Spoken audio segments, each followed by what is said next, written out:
Hi everybody and welcome to Bob's Gauge Trains. Today I have a very special video for you. Today I'm going to be doing a brief train room tour just to kind of show you what all I have in my train room. But the main focus today is going to be a layout tour / layout update. I started the channel back in August, and during that time I did a layout tour. I also did a layout update sometime in the fall, but it's springtime and time for some new things. So we're going to give a layout update and tour, kind of put into one. Done a lot of work on the layout in the last 6 months. Changed a lot. I added some Menards buildings, some Woodland Scenics buildings. I've done some scenery work. I've replaced a whole bunch of trees. And of course we're going to run some trains, and I tried it the other day and it did work. I'm going to attempt it today. We're going to have 4 MTH ES44s pulling a train at 119 miles per hour. That's scale miles per hour. The DCS remote does go up to 120, and I tried it before and would only go up to 119. It wouldn't click that final click to 120, but hey, that's close enough. So sit back and enjoy as we do a little tour, show you a little around, and of course we're going to run some trains. One quick note, on my channel I did do a poll asking what you would see more or like to see more of.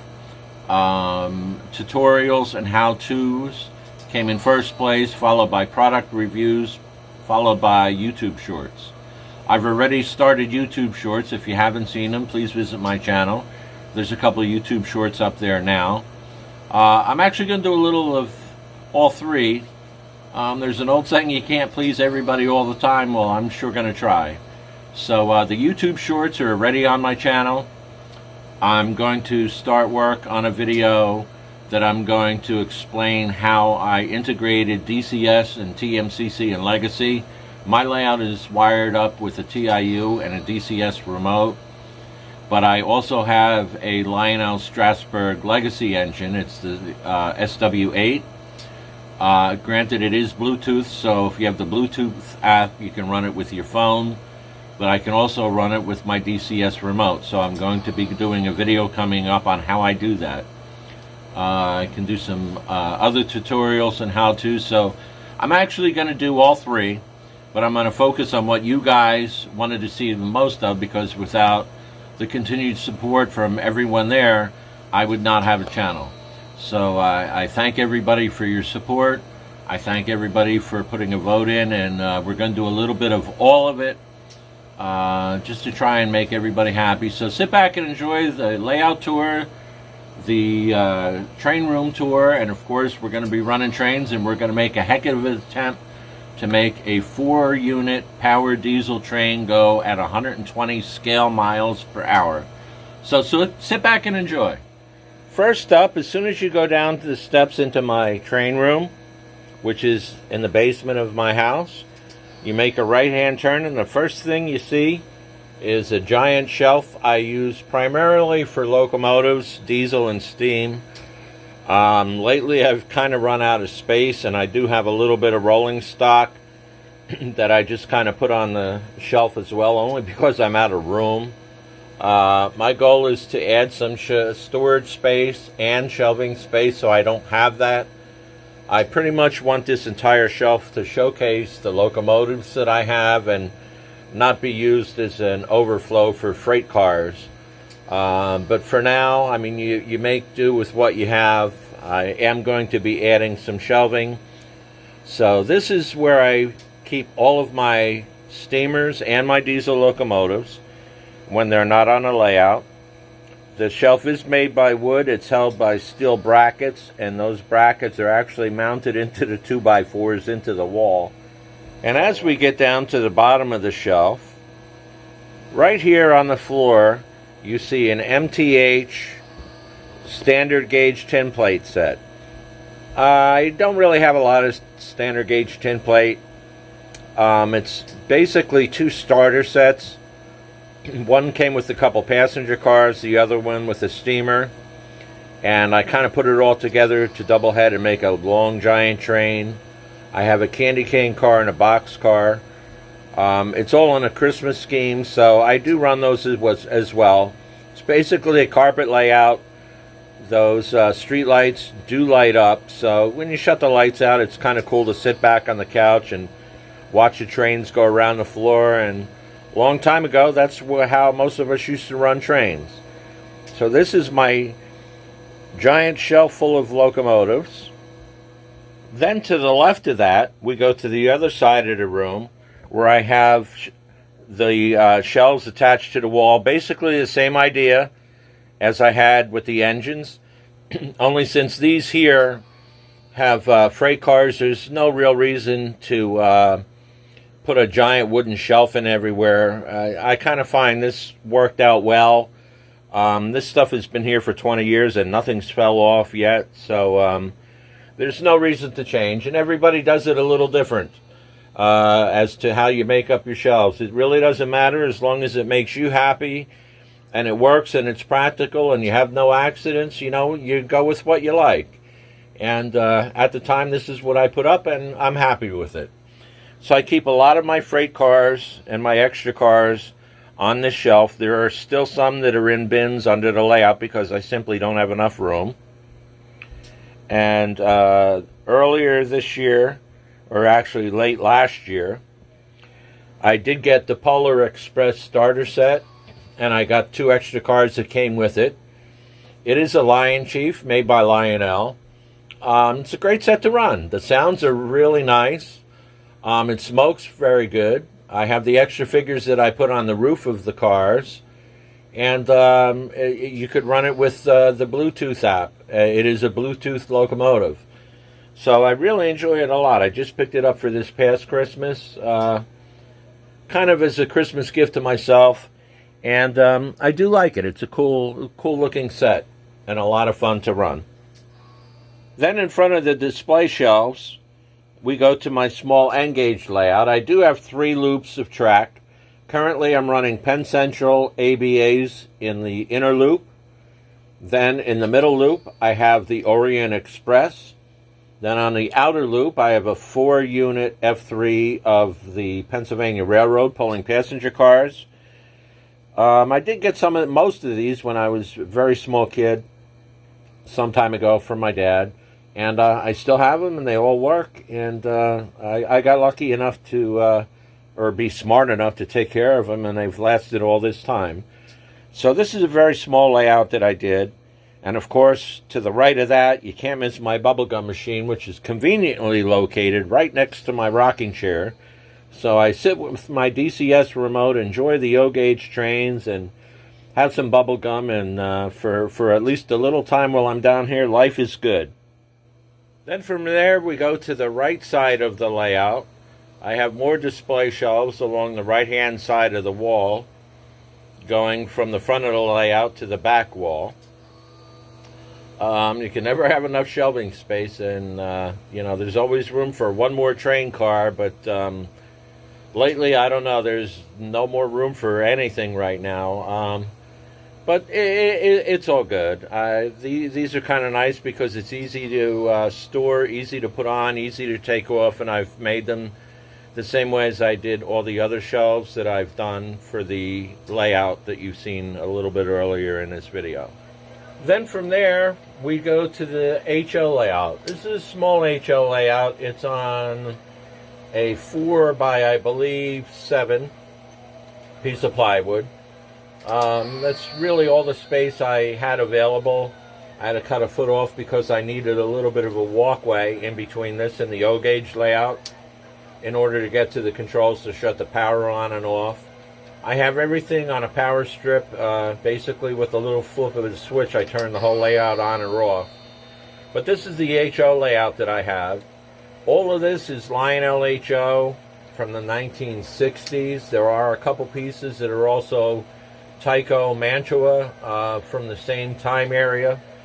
So I do run these occasionally. It kind of brings me back to my roots because actually this engine right here, the steamer in the front, was the very first engine I had got. My dad bought me for Christmas when I was 2 years old. I still have it. It still runs. I maintain it. And I'm lucky to still have it. So it's got a very special place emotionally for me because my dad bought it when I was 2 years old, and many years later I still have it and it still works. Okay, in the very back on the far right of the layout, I have a country freight station. It actually has a sign on it from Gallitzin. If you don't know anything about Gallitzin, Gallitzin is very close to Horseshoe Curve in Pennsylvania. I don't really have a particular town that I have. I have stuff on my layout from Pittsburgh, Altoona, Johnstown. I was born in Johnstown, Pennsylvania, so I have a little bit of everything from the area. But being this building said Gallitzin, I had to get it. I'm going to be doing some work on it, re-scenicking around it and the little hill behind it. So that's going to be changing a little bit soon. In front of that, I have an operating McDonald's as well as an operating water tower. The water tower actually does come with sound, so when you hit the button... Fill her up then.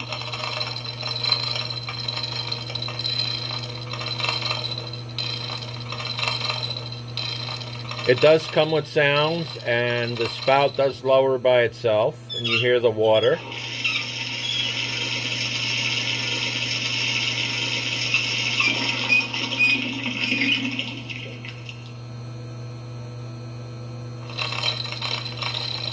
And then, of course, the spout does go back up. So when I'm running steam on the outside loop, I can pull up to that and pretend like I'm filling it up with water, and it does make a pretty cool scene. Okay, here we go. And behind that is an operating McDonald's where the car goes around and it talks and has sounds and it places an order. But in the corner is an operating McDonald's. From there we move over a bit. I do have a couple things. The operating flag, it's run by battery. There's a little switch on the bottom of it. You flick it and the flag waves. I also have the rotary beacon and an operating firehouse. Behind the firehouse is a Greyhound bus station. And if you look to the far left, there's an Army hospital right over here. And that Army hospital matches the water tower. So it's kind of nice to have the hospital and water tower match each other. Okay, this is project number 1 next on my agenda list. I have an operating log loader and a sawmill. And of course right here we have the Strasburg J Tower, which you can see in Strasburg, Pennsylvania. It's kind of a mishmash and kind of all mixed up because when I put everything together I just kind of set this here and set that there. But it's kind of messy and I'm not real happy with it, so I'm going to move some things around. I'm actually going to move the sawmill back and kind of turn it a little bit and slide this guy down this way a little bit, and I'm going to create a parking area for the trucks. I'm going to have flatbeds so when the log loader and the sawmill actually move their products, they're loaded directly onto the back of a flatbed, and it'll look kind of cool. A little parking area here where it's paved, and then a little road which leads out to Main Street. So it'll look kind of cool when it's all done. But right now, that's going to be number 1 on my list of projects. And here, boy, we got a bunch of things to see on this one. Right over here is a Menards building. It's an operating FedEx building. There's a guy on a forklift that goes in and out. It's lit very well with LEDs. Then next to the FedEx building, right over here, we have Mel's Diner. That was an MTH accessory that was put out a long time ago. To the left of that, right down over here, is the Valley Ford car dealership made by Menards. I recently picked that up a couple months ago. I got to tell you, for the price of their products and between the freight cars and their locomotives, the beta testing that they're doing, Menards got some really cool stuff at very attractive prices. They may be the company to watch because they just got some really great products and some new and innovative things coming out.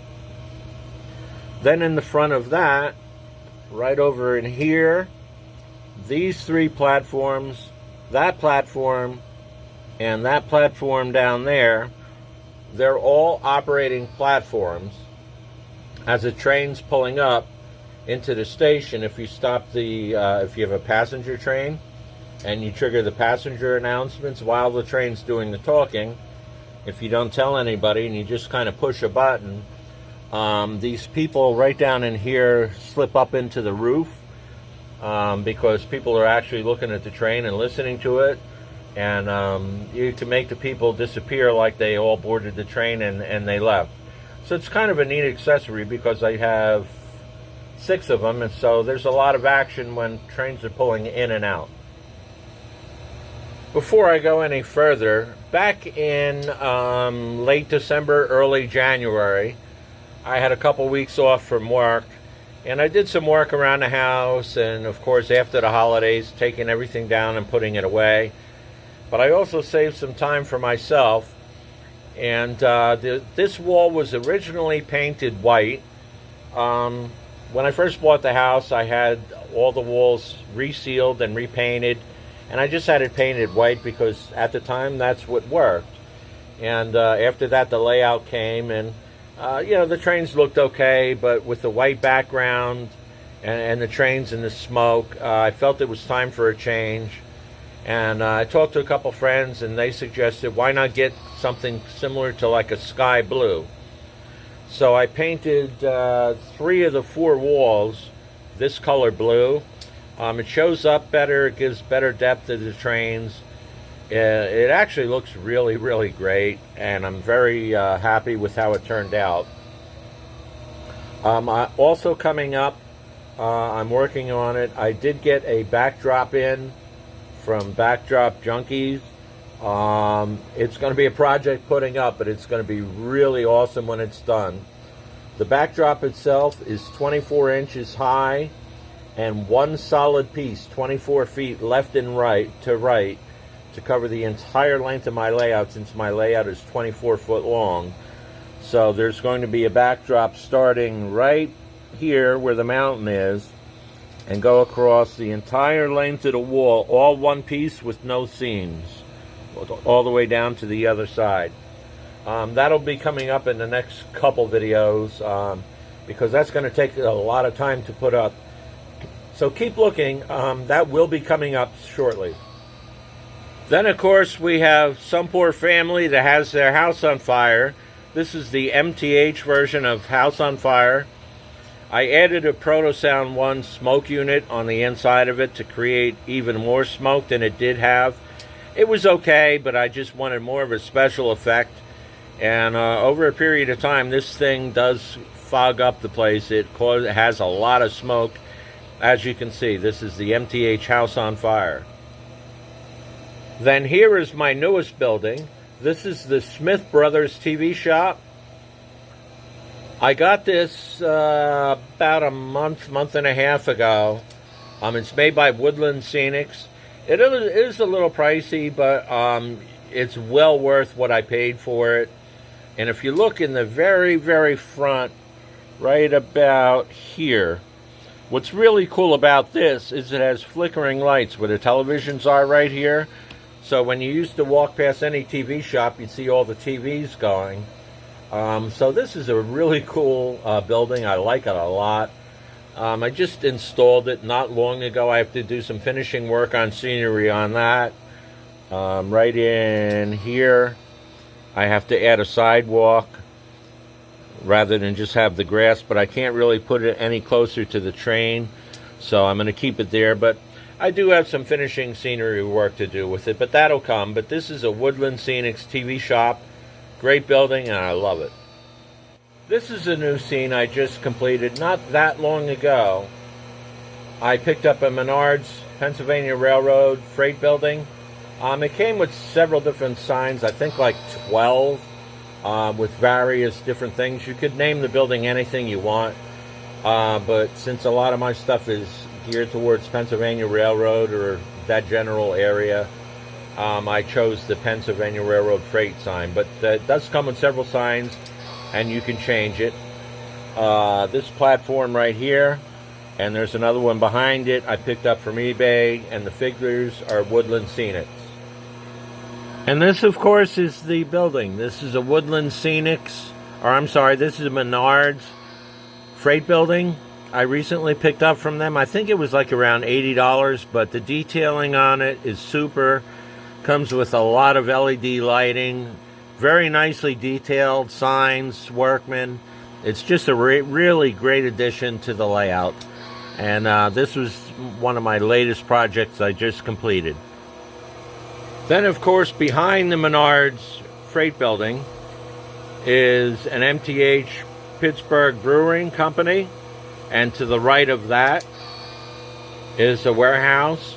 On the warehouse, you have guys that are moving back and forth from one area of the building to the shipping dock.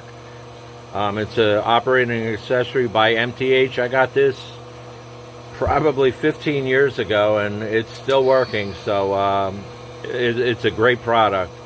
And it really kind of molds with the scenery. I like it a lot. Then, of course, we come to my huge mountain. From the tabletop to the top of the mountain is roughly 34 inches, so it's pretty high. And from left to right, it's 8 feet. So this was a heck of a design. This mountain I originally put up when I made the layout. So this has been up for quite a bit. I've done some scenery changes with it here and there. I've added some new turf and some bushes. I've added some new trees here and there. Some of the new trees I've added are like right in here and along the top. So I've made additions here and there. And then, of course, on the top, on the very left, you see the Oak Point nuclear power plant. That's a Menards accessory. Kind of odd you'd find all this together, but you know, there's a little humor in everything. To the right of that is a U.S. Army hut, and to the right of that is the Menards spaceship. It has a cow that gets pulled up into the spaceship.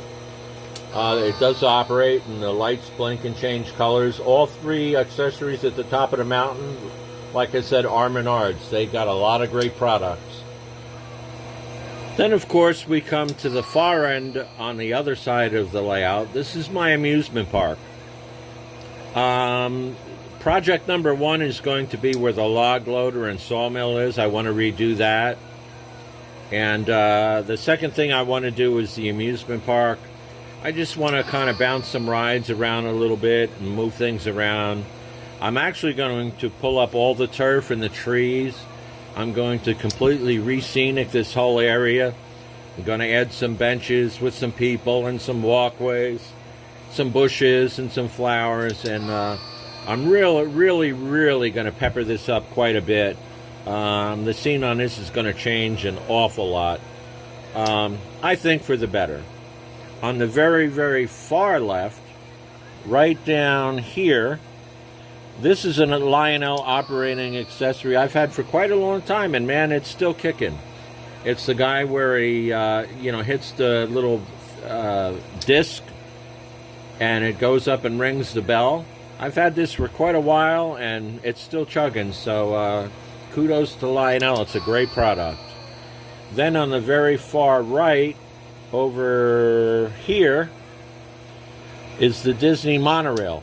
It's operated by 2 AA batteries. I always use rechargeable batteries. You just push a button on the top of the monorail to make it go. I got it, I think, from the Disney shop, somewhere online. But it is a monorail that does operate and go around as everything goes. But like I said, this is all going to get changed around a little bit. I may move some rides around a little bit just to make it look a little different. But I'm going to add a lot of detail, a lot of scenery. I'm going to add people and benches and flowers and all kinds of cool things. So this is going to be much better when it's all done. So stay tuned to see this when it's all done. It's going to be quite a feature. I hope you've all enjoyed the tour and getting to see the things that I've changed on my layout. There's still a lot more to come. Like I said, project number 1 is going to be the log loader and sawmill. That scene's going to change, and then from there the amusement park scene is going to change. So there's no such thing as a permanent layout. Something always gets changed here and there. Now let's get to some trains. For this part, I'm only going to run 1 train. I'm eventually going to run 4. But this is the one where we're going to try to hit 120 scale miles per hour, so I don't want to have to keep my eye on 3 other trains, as well as if we do have an accident, which I'm fairly confident we don't, I only have 1 train to focus on. So I set the camera at this spot so I'm very close to the transformer if I can kill power, or hit the E-stop on the remote. But here we go.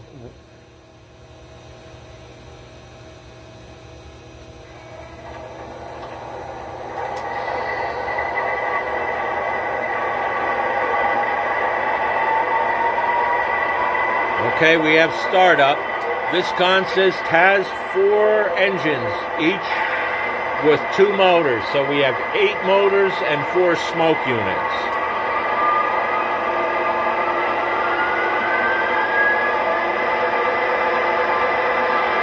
Now here we see we rev up the motors, and man, I'll tell you, that smoke is just pouring out. In real life, this engine would be in the shop for a repair, but for special effects, it's a really cool special effect. It shows how much these engines really can smoke. So we're going to turn down the labor chuff.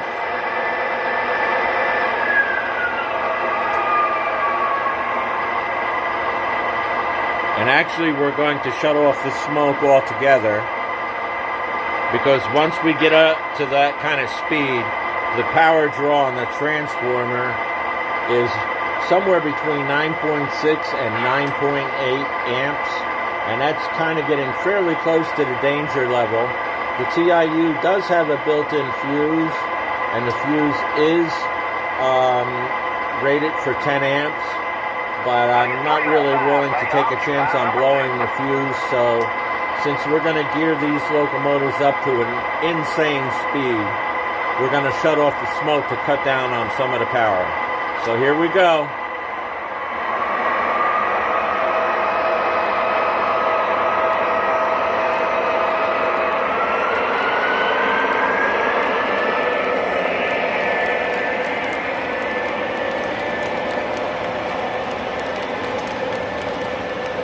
I am pulling, I believe, 25 cars, including the caboose. I just did a quick count. I believe we're pulling 25 cars with 4 powered diesels.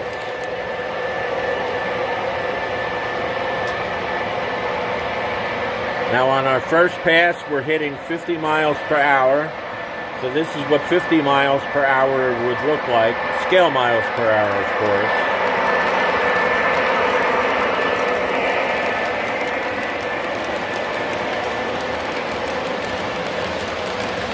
Now we're up to 65.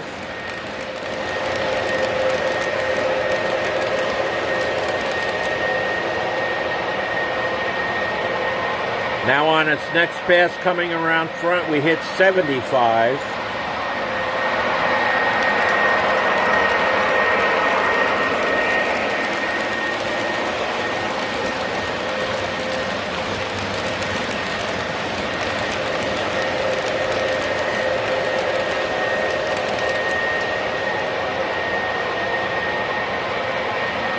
We're currently only drawing about 6 amps, but right now we're going at 100 scale miles per hour.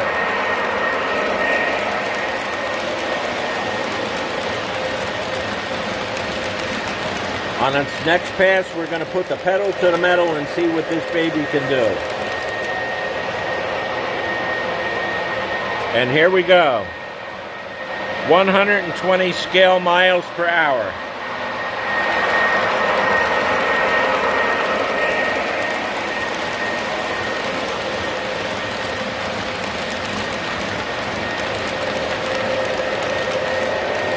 I'm hoping you guys can see this from there.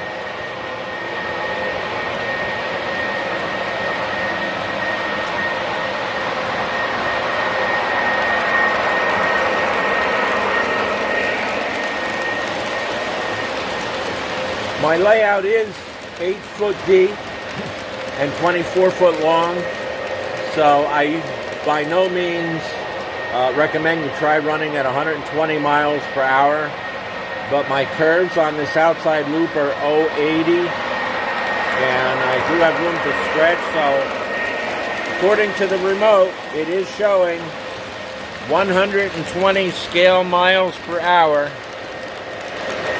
and that's what we're doing right now. And she doesn't really seem to be fighting anything, and we don't seem to be having any problems with derails.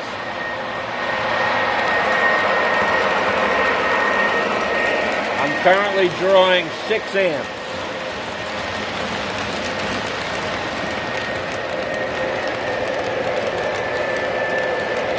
Now you see you had a little bit of a slowdown because I put the smoke back on, and that does take some of the power.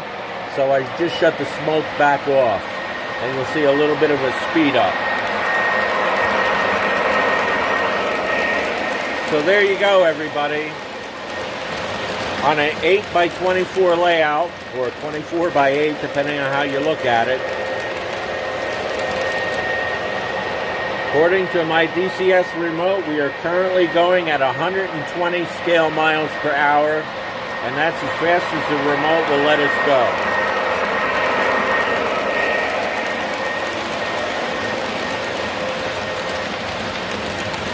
Well, it did work and no mishaps. Thank goodness for that. Like I said, as they say on TV, please don't try this at home. But I got lucky and no mishaps, thank goodness. But now back to a little bit of normalcy. I'm going to put all 4 trains on. Track number 1, I have a G5 pulling an Iron City beer train. Track number 2, I have a Pennsylvania Railroad E6 Atlantic pulling a coal train with buy-war bonds. These are 34-foot composite reefers, or composite hoppers, I'm sorry. And track 3, we have the I-1 Decapod pulling large Pennsylvania coal hoppers. And of course on the outside loop, we have the GE Evolution ES44s.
Okay, I hope you enjoyed today's video. It was a lot of fun. It was a little scary on the ES44s, I got to tell you, because normally I do not run my trains at 120 miles per hour, and I don't really recommend too many other people do it too. Man, that's asking for a disaster, but I wanted to try something off the chart. I always try to push the coin and do something special for you guys. So I hope you got a chance to enjoy that. I do not recommend you try it on your layout, but it's your choice, it's your trains, but be careful.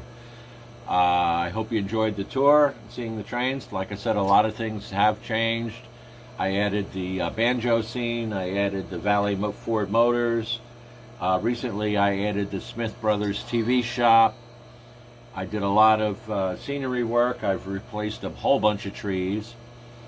And I explained the 2 projects that I'm going to get to as far as changing and upgrading and just basically making looking better. One, of course, was around the sawmill and the log loader, and the other one was around the amusement park. Those are my next 2 projects that I'm going to be working on, so I hope you enjoy what you're going to see after everything's done. So thank you all for stopping by. If you like what you saw, please give a thumbs up. If you're not a subscriber, please subscribe and hit the bell notification button so you don't miss anything in the future. Like I said, I do appreciate each and every one of you. If you would like to leave a comment or you have a question, please feel free. I answer every single one of you guys.